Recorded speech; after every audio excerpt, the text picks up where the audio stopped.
Hello everyone, welcome to target entrance exam YouTube channel. आज से हम लोग अपना यूपी बीएड 2023 के लिए प्रैक्टिस सेट स्टार्ट करने वाले हैं, जिसमें से आज हमारा पहला प्रैक्टिस सेट हिंदी का होगा।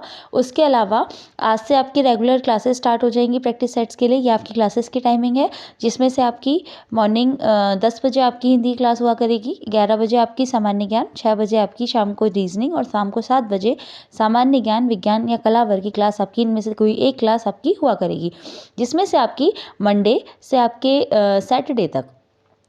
सैटरडे तक आपकी इसमें प्रैक्टिस सेट चलेंगी। और संडे के दिन, स्पेशली संडे के दिन आपकी मॉडल पेपर कराए जाएंगे, इसमें आपके मिक्सअप क्वेश्चंस होंगे।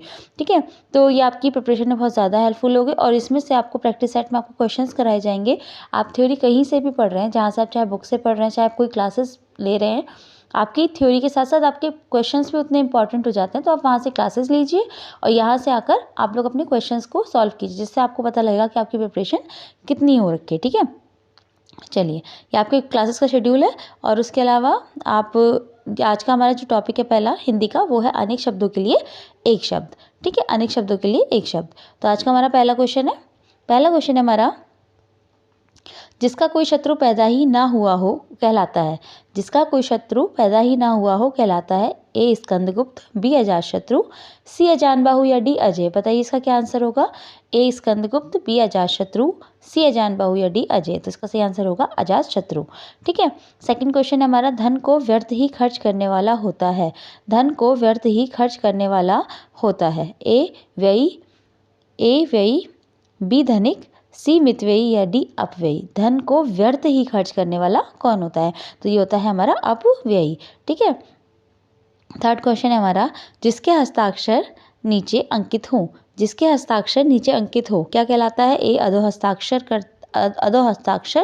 बी हस्ताक्षरित, सी अधोहस्ताक्षरकर्ता या डी अनुमोदन। जिसके हस्ताक्षर नीचे अंकित हों तो ये हमारा कहलाता है अधोहस्ताक्षरकर्ता। सी इसका बिल्कुल सही आंसर हो जाएगा। फोर्थ क्वेश्चन की बात आते हैं। फोर्थ क्वेश्चन की बात करते हैं। फोर्थ क्वेश्चन हमारा, आवश्यकता से अधिक धन के त्याग का क्या अर्थ है। आवश्यकता से अधिक धन के त्याग का क्या अर्थ है। ए उपपारिग्रह, बी अपारिग्रह, सी सपारिग्रह या डी अपारिग्रह। इसका सही आंसर बताइए। आवश्यकता से अधिक धन के त्याग का क्या अर्थ है। तो इसका सही आंसर हमारा हो जाएगा अपारिग्रह।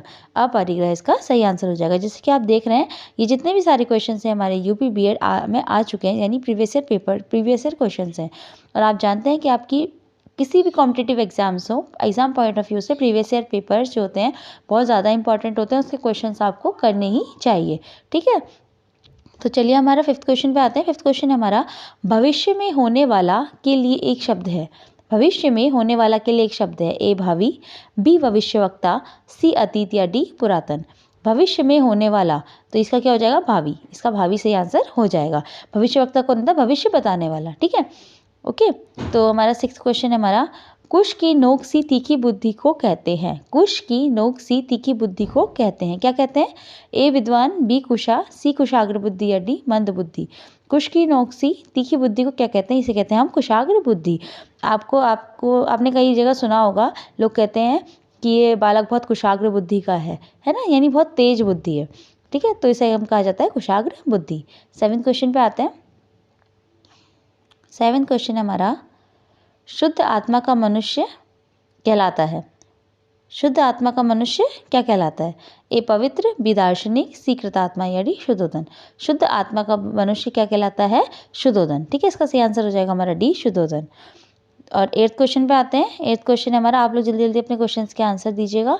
और ये सारे क्वेश्चन ऐसे हैं कि आप आराम से कर लेंगे इनको, और इनसे आपके मार्क्स बहुत अच्छे बनते हैं। जैसा कि आपको पता है कि हिंदी और रीजनिंग आपका मेन पोर्शन होता है यूपी बीएड एंट्रेंस एग्जाम के लिए। अगर आपने ये दो चीज़ें स्ट्रॉन्ग कर ली, तो बाकी चीज़ें आप अगर हल्की भी रखते हैं थोड़ी बहुत, तो आपके अच्छे से मार्क्स आने की उम्मीद भी रहती है, और आपको आपका मनपसंद कॉलेज भी मिल सकता है। तो सबसे ज़्यादा हिंदी और रीजनिंग पे ज़रूर ध्यान दीजिएगा, क्योंकि यही आपके रैंक बूस्टर एक तरीके से कह सकते हैं सब्जेक्ट्स होते हैं। और सब्जेक्ट भी इंपॉर्टेंट है, पर ये रैंक बूस्टर्स होते हैं। ठीक है, एट्थ क्वेश्चन की बात करेंगे। जो चित्त के साथ कार्यशील हो उसके लिए एक शब्द है। ए दत्तचित्र, बी परिश्रमी, सी महत्वपूर्ण या डी चित्रशील। तो आप बताइए, जो चित्त के साथ कार्यशील हो उसे क्या कहा जाता है। ए दत्तचित्त, बी परिश्रमी, सी महत्वपूर्ण या डी चित्तशील। तो तो इसका सही आंसर हमारा हो जाएगा चित्तशील। चित्तशील इसका सही आंसर है। 9th क्वेश्चन है जिसके द्वारा अभियोग लगाया गया हो के लिए एक शब्द है।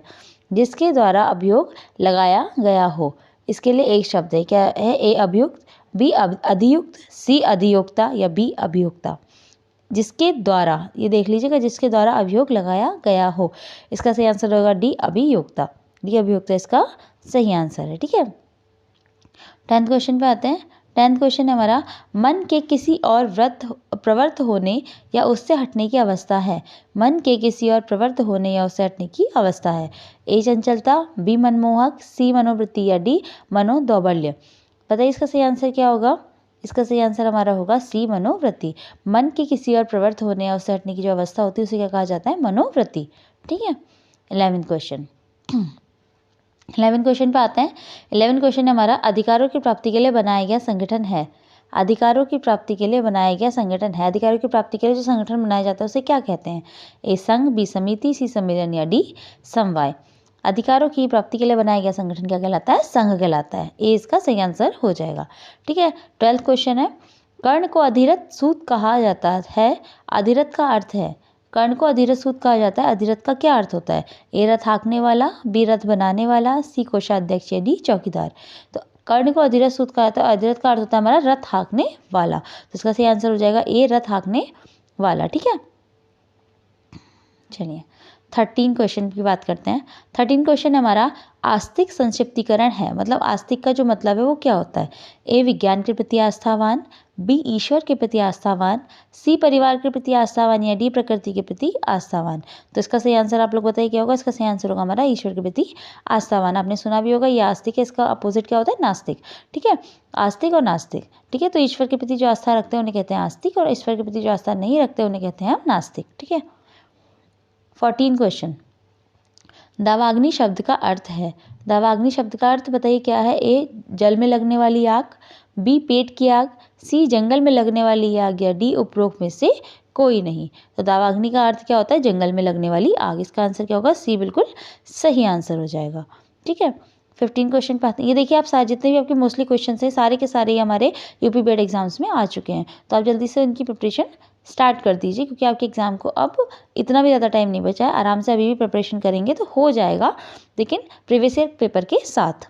ठीक है, 15 क्वेश्चन की हम बात करते हैं। 15 क्वेश्चन हमारा, ज्ञान प्राप्ति की इच्छा रखने वाला क्या कहलाता है? ए ज्ञानी, बी ज्ञाता, सी जिज्ञासु या डी ज्ञानवान। ज्ञान प्राप्ति की इच्छा रखने वाला क्या कहलाता है? जिज्ञासु। जिज्ञासु इसका सही आंसर हो जाएगा। ठीक है, ठीक है, जो बार बार जानना चाहता है चीज़ों को, ठीक है, उसे जिज्ञासु कहा जाता है। 16 क्वेश्चन है हमारा, जो किए गए उपकार को ना मानता हो। जो किए गए उपकार को ना मानता हो। ए कृतघ्न, बी धोखेबाज, सी जालसाज या डी कृतज्ञ। तो इसका सही आंसर हमारा क्या होगा? ए कृतघ्न, जो किए गए उपकार को ना मानता हो, और जो मानता हो वो कृतज्ञ। ठीक है, 17वां क्वेश्चन, 17th क्वेश्चन है हमारा, जो हर समय दूसरों के दोष खोजता हो। क्या कहा जाता है उसे? जो हर समय दूसरों के दोष खोजता हो। ए आलोचक, बी परनिंदक, सी सर्वनिंदक या डी पर छिद्रान्वेषी। क्या कहा जाता है? जो दूसरों के दोष हमेशा खोजता हो, इसे कहा जाता है पर छिद्रान्वेषी। ठीक है, डी इसका सही आंसर हो जाएगा। 18 क्वेश्चन की बात करते हैं। 18 क्वेश्चन हमारा, सौतेली माता के लिए प्रयुक्त शब्द है। सौतेली माता के लिए क्या शब्द प्रयुक्त होता है? ए विमाता, बी सुमाता, सी कुमाता या डी जामाता। सौतेली माता के लिए जो शब्द प्रयोग होता है वो होता है हमारा विमाता। 18th का ए बिल्कुल सही हो जाएगा। 19 क्वेश्चन, जिसे जीता ना जा सके। जिसे जीता ना जा सके क्या कहलाता है? ए विजित, बी अज्ञेय, डी अजय या डी सी अजय या डी दुर्जय। विजित, अज्ञेय, अजय या दुर्जय किसे कहा जाता है? 19 क्वेश्चन, जिसे जीता ना जा सके। इसका सही आंसर हमारा क्या हो जाएगा? सी अजय। जिसे जीता ना जा सके वो अजय।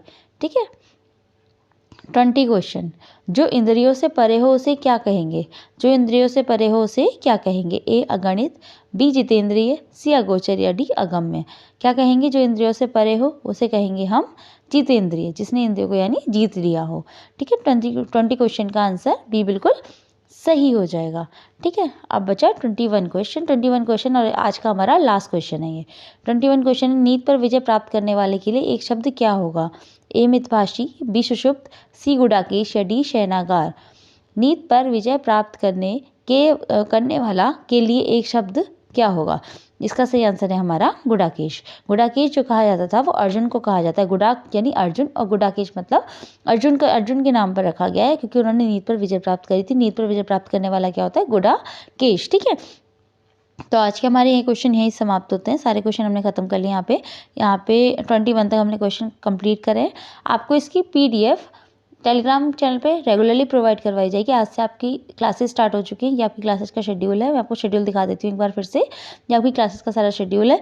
आपको इस टाइम पे सुबह 10 बजे हिंदी की, सुबह 11 बजे सामान्य ज्ञान, 3 बजे शाम को रीजनिंग और शाम को 7 बजे सामान्य ज्ञान विज्ञान कला वर्ग का प्रैक्टिस सेट देखने को मिलेगा, जो कि मंडे टू सैटरडे मिलेगा। और संडे के दिन आपके क्या होगा?